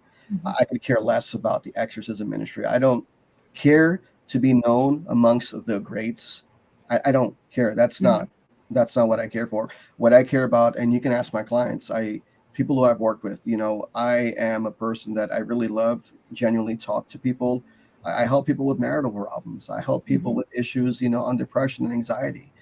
I've got friends who are licensed medical professionals who come to me for advice, because I don't give them all this medical mumbo jumbo. I give them a true because I understand people. I give them a true understanding of what my faith should be like and how they should live their life, and say, okay, look, you know what, doc, this is what you're going through. All right, take yourself from being a doctor. You're not a doctor right now. Okay, you're a human being. Get these connotations out of your head. What is it that you're doing that's not making you happy? Yeah, you're so-and-so in this field, but are you truly being fruitful in your life? Are you enjoying the fruits of your labor? Are you having fun? Are you going to picnics? Are you surfing? Are you getting tattoos all over your body? Things like that. The humanistic side is what we need. Right, exactly. Well, we do need to take a quick commercial break. Are you able to stay for another 30 minutes until the end of the show, or do you have to get going? No, I can stay. Okay, perfect. Brother, I love Rudy so much. I was just going to say, I just saw Rudy pop in, and Stephanie also says hi. But we're going to take a quick commercial break, and we'll be back in just a few minutes to finish up the show. Yeah.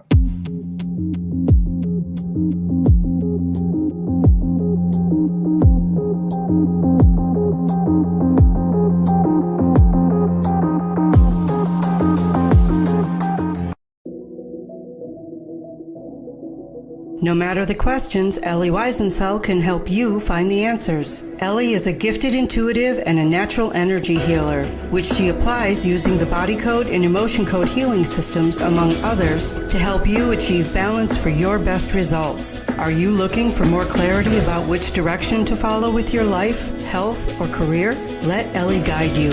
As a psychic, Ellie can provide clarity to the path you are on, so you may use your free will to change the direction of your life. Are you wanting to communicate with a loved one who's passed? As a certified psychic medium, Ellie Weisencell can connect you with your loved ones on the other side to facilitate healing or offer closure. To schedule your appointment with Ellie, look her up on Facebook at Ellie Weisencell Psychic Medium or email her at elliewisencell@gmail.com. That's Ellie Weisencell, Weisensel.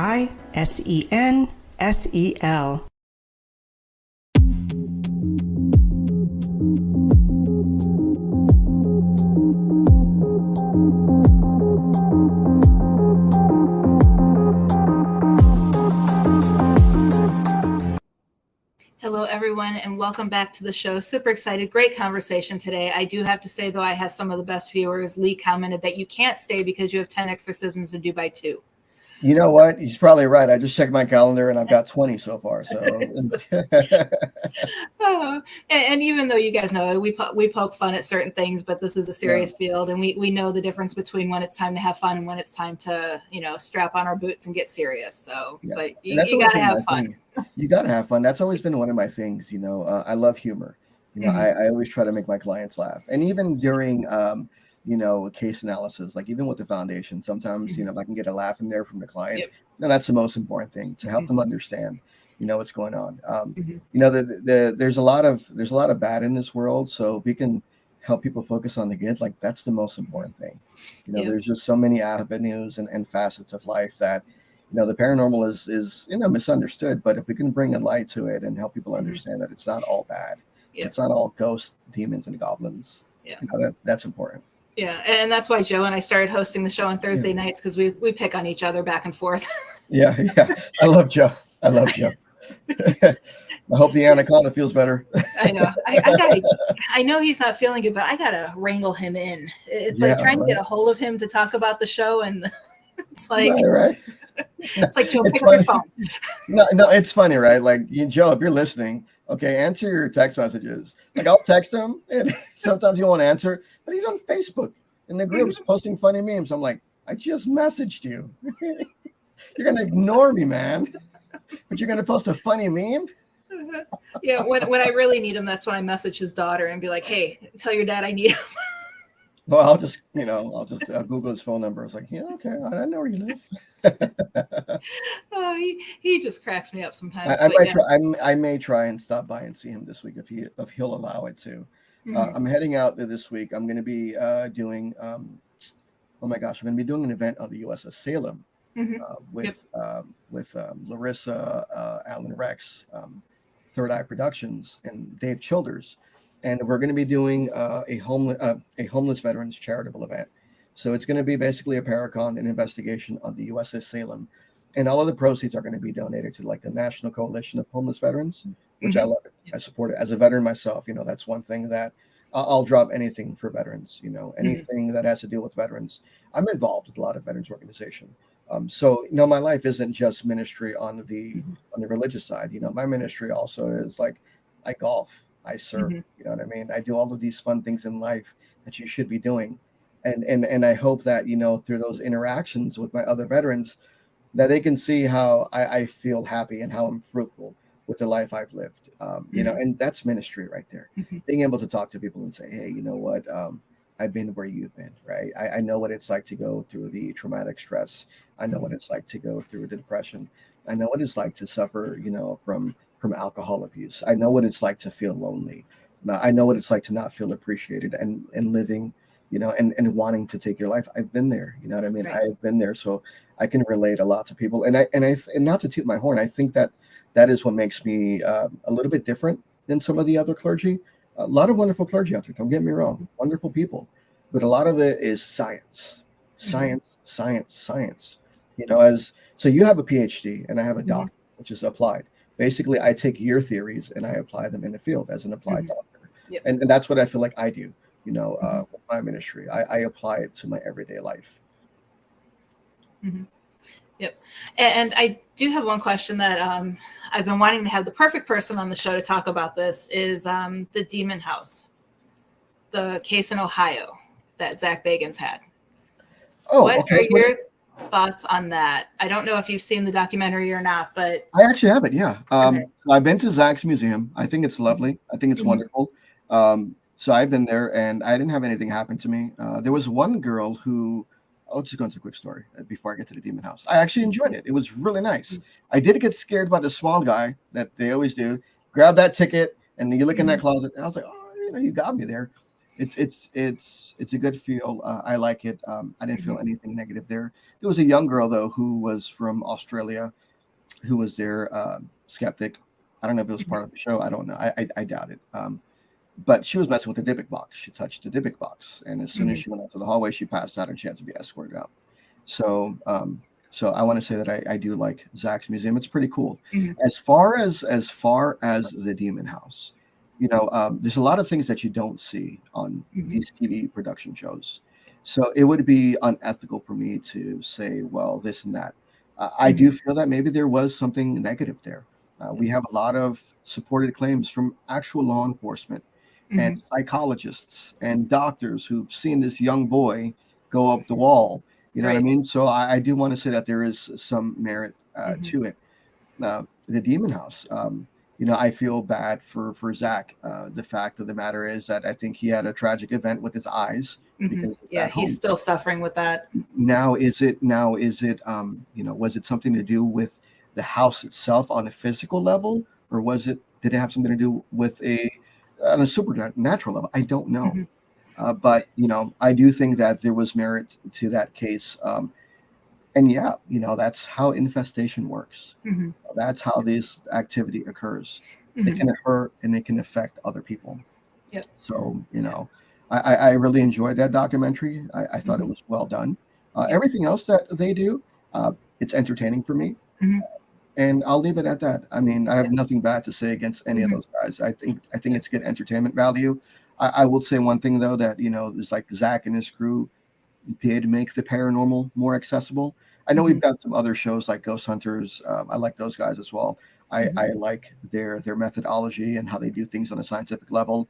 I think they did wonderful as well. But the Ghost Adventures, they have brought the paranormal to a whole different level. Some say, and they say good or bad. That's not my place to say. Overall, they've had an impact on this field, and we have to recognize and accept that, whether you like it or not. Yeah, and out of that one, because I know Dr. Barry Taff, and I feel so bad for him. I even tried to get him on my show, but he's still struggling with the aftermath of the health effects that happened during that show. It's tough, you know what I mean? Like these are real things that can happen to people. I mean, you suffer these things. I was just on a case with Joe Frankie, Jenna, Steph Treadway, and some of our foundation members who were helping us virtually. We were on a case back east a few weeks ago, and it literally took me like 2.5 weeks to recover. I'm still recovering from that case. So it was a tragic event that happened. Non-disclosure agreements were signed, so I can't say too much. Tragic event happened. There was nothing negative about the house. There was nothing there, so to speak. But because of the tragic accident that happened, there was a lot of energy there too. But at the same time, the house was older. It was built a long time ago. There was no grounding. It wasn't up to code. The house on the second floor was getting 5,000 milligauss of EMF energy. The power line was literally 5 feet outside the windows. You can open up the window and literally touch the power line. So you walk into that house. It was a fun house effect. I felt nauseated. I felt dizzy. And let me tell you something. The truth is, I would rather work a demonic case than have to work a case with those tragic events. And yeah, it's just it can affect you. It can affect you, and you've got to be really careful when you do this type of work. People have the stigma where I'm just going to go in, I'm going to investigate. But a good investigator always protects themselves and grounds themselves, but also realizes that there are going to be potential after effects when you're working with these cases. Yep. Yeah. I know a lot of people joke about it, and I've even joked about it, but the paranormal hangover is real, people. It is. It is. I literally was just like, and the frustrating part is I was just so out of focus when I came back. I had jet lag for like 2 weeks. I still have to type a report. I got to close out the case. I haven't typed up my report because I was just so tired. I just got back 2 weeks ago and I'm leaving again tomorrow. Right. So I'm going to try to get that report done today or sometime this week. But it's true, that paranormal hangover. Bring your laptop and do it on the plane. Yeah, I've got my MacBook. But it's amazing how that paranormal hangover is. It's true. At first, I was like, okay, so for me, I've investigated hundreds of cases, not thousands. With the foundation, I've been fortunate enough to work over 200 cases so far, residential cases, and maybe investigate like 4 or 5 outside of the foundation. I've done a couple residential investigations, but nothing as strong as what we deal with in the foundation. But it's true, there are after effects. I was working a case with the foundation last year with my team, and we went to a local house here. The client was reporting certain activity. It wasn't in the best area of town. It was a duplex, right? Crime-ridden, prostitution, drugs, that type of stuff. So I had 2 of my intuitives go in at separate times, not talk to each other. They both picked up an energy in the same area, corner. All right. And when we got home, I normally cleanse myself and my team, right? We'll do a blessing, whatever it is. I don't know if I forgot to do a blessing, but as soon as we got home, I think maybe one of my intuitives had something attached to them because they weren't feeling good. All 3 of my dogs on different floors of the house ended up getting seizures. And that was uncommon. It's like, why are they all getting seizures? We have cameras. I went downstairs, like 2 of my boys downstairs are getting seizures. My boy up here, he's hiding under the bed. He's afraid. He's terrified. He's trembling. He's shaking. We're like, no, we got to go back outside. We got to do this right again. You know what I mean? And so there are after effects, and there are the possibilities that these attachments and these energies can follow you home. And then also, I do want to get one thing out there. Okay, it's in my book too. Demons don't live in haunted houses. There is this idea and notion that demons live in haunted houses. Why? Why would they live in a haunted house? They have a lot of work to do, and that's to destroy and ruin lives. They definitely not going to be hanging out in an abandoned building or a house. So demons don't ever hang out in haunted houses. They don't live in abandoned places. They don't. It is the mere communication of you attempting to contact something that can attract these negative energies. It's like basically, it's like a Starbucks, right? Demons are like a Starbucks, right? Every corner, right? And I mean, they're just hanging out, whatever, doing their thing, setting negative intentions, they're plotting your demise and all that, right? And then, you call out, you place a drive-through order, I want a caramel frappuccino, right? But then you're like, oh, well, we got some pain and discontent to go. Let me go see what these guys are doing. Let me go see how strong they are spiritually. Let me go read their energy. Let me see if I can't mess them up. So that's, in a nutshell, how demonic energies work. Leigh, she wants to know, do you carry any protection with you, such as a medallion or crystal? So I carry my ring. It's a St. Benedict ring. And I carry just a little bracelet. But more importantly, I just carry my faith. I have a St. Michael medal that I wear, but sometimes I forget it. So I carry my faith. My faith is my ultimate source of protection. For me, I don't need a talisman. I don't need a medallion, to help remind me of my faith. I know where I stand within my faith. These medallions, they're just a good reminder, of what you preach, what you practice. Just like, I've got a lot of friends who are wonderful Protestants and they have crosses, you know what I mean? And that's a wonderful thing. It's not the cross that's giving you power. It's not the ring that's giving you power. It's not these amulets that are giving you power. In my faith, it's the faith in the divine, right? These are just reminders of what our faith is. I can look down and say, you know what? Thank you, Lord, for another day. Bless me, whatever. Sometimes these little things are key items to help you remember, you know what? I forgot to say a prayer today. So if I look down on my ring, holy crap, God, you know what? I'm so sorry, Jesus. I need to pray. Yep. Yeah. Exactly. I always tell people, if you think your teddy bear is going to protect you, 99% of the time it will. Yeah. I mean, you have that one spirit that doesn't care, but most of the time it'll do its job. Well, yeah, it's the intention too, and that's my thing. It's like, who are we to tell people, what's right and what's wrong? If you believe that this thing is going to protect you, okay, It's not my job to judge you. Maybe theologically, ecclesiastically speaking, I may not agree with it, but I respect that decision. And I'm going to love you no matter what, because you are a human being. And my job is to love you, not judge you. Simple as that. And oftentimes, clergy, you guys have a problem of judging people instead of loving them. And I want to break that boundary. You know, like me, I love everybody for who they are. I don't care who you worship. I don't care who you sleep with. I don't care what you do with your life. I'm going to love you and respect you no matter what. I may have differences in opinion, but that's not going to stop me from loving you. Right. That's not going to stop me from, living out my faith, because according to my faith, my faith comes from God and Jesus Christ. And if his love is shining and emulating through me, I'm going to be an example, and I'm going to show that to you. May not necessarily mean that I'm going to preach to you. Sometimes talking is too much. I am a man of action. Actions are better than words. Yep, exactly. And since we're on the topic of protection, do you do anything to protect your house? Like my house, I have crystals everywhere. I have my own little white bubble around the house. And the spirits know, because I've actually had spirits follow me home and pound on my door because they were mad I wouldn't let them in. So I have like 5 bottles of Florida water. Love Florida water.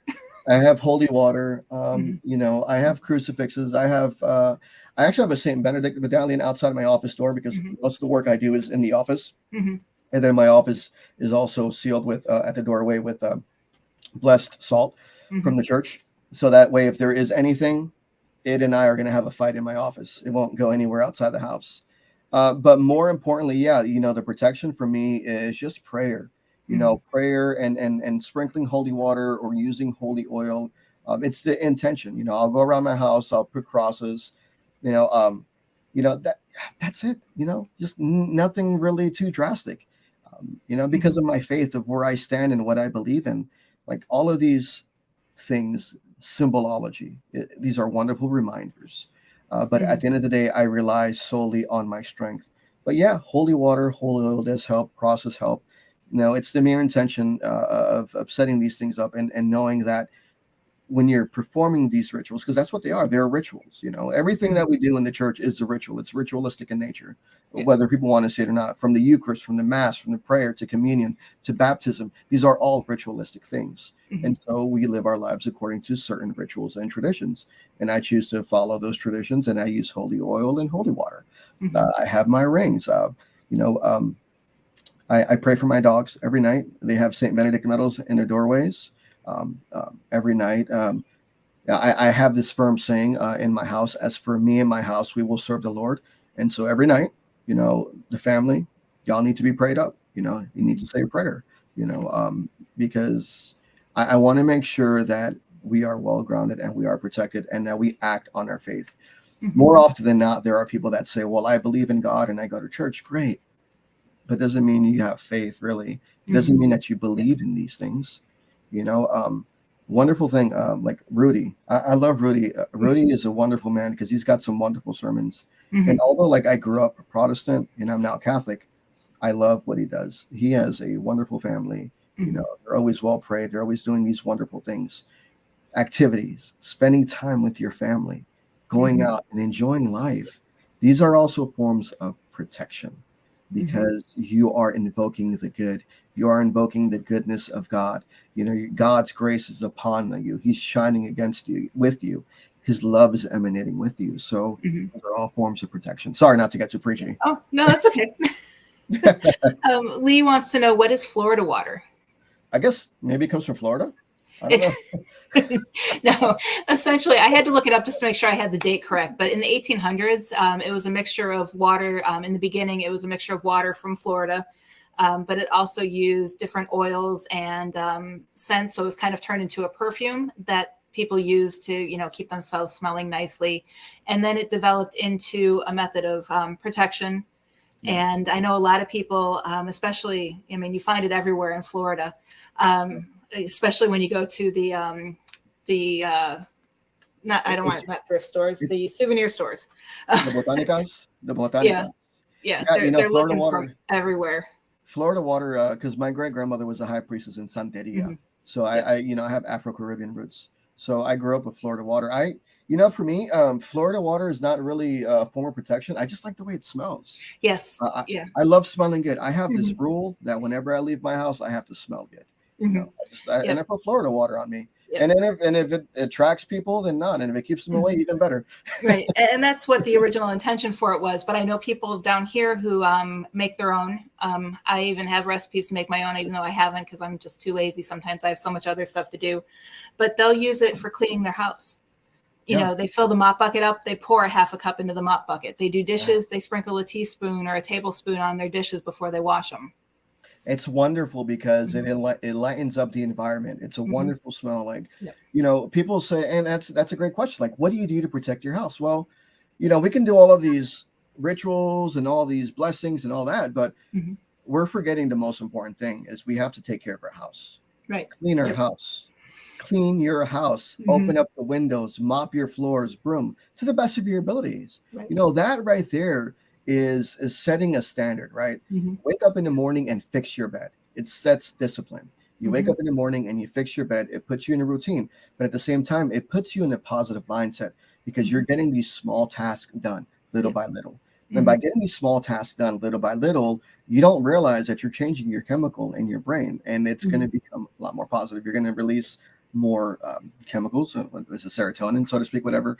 Anyway, doing these things will help you out. And these are, for me, are forms of protection because you are setting good intentions. You're cleaning your house because you are blessed and you are happy that you have your home. So you know what? You take pride in what you do. These little things make a big difference. And it may not make any sense, but here's the thing. If we are truly delving into the demonic, most cases you will see people are dealing with underlying traumas. And when you go into their home, it is in a ruined state, hoarding, dirty dishes. They don't do clothes. They don't do their laundry. It's just, it's horrible to the point where you have to kind of wear a mask because it's so contaminated. These demonic entities, they look for things like that. They like that. Yep. Yeah. Yep. Okay. Actually, we're coming close to the end. Do you want to let people know where they can find you and anything else you have upcoming? Well, I mean, you can find me on Facebook. You can find me on fatherkendoctor.com. That's spelled out. And then you can also find me on sosmausa.com. sosmausa.com, but mostly Facebook. Okay, perfect. Again, it was a pleasure having you on the show. Always love our chit chats back and forth. I love it. Thanks for having me on. It's always interesting. We'll definitely have to have you back on again. I'm almost done booking for the year, so we'll have to look into getting you in first thing next year. Sounds good. That's perfect. I'll be waiting. Sounds good, sister. No problem. And thank you everyone for watching. Stay tuned because next week I have my producer Todd Bates on the show for a 4th of July special, just to chit chat back and forth. And make sure you guys have your angry incense, which is what I call my sparklers, ready for the show and have some fun. So we will see you guys in next week. You guys all have a great weekend. Bye. The truth is here and now on WLTK-DB Talk Radio at WLTK-DB.com.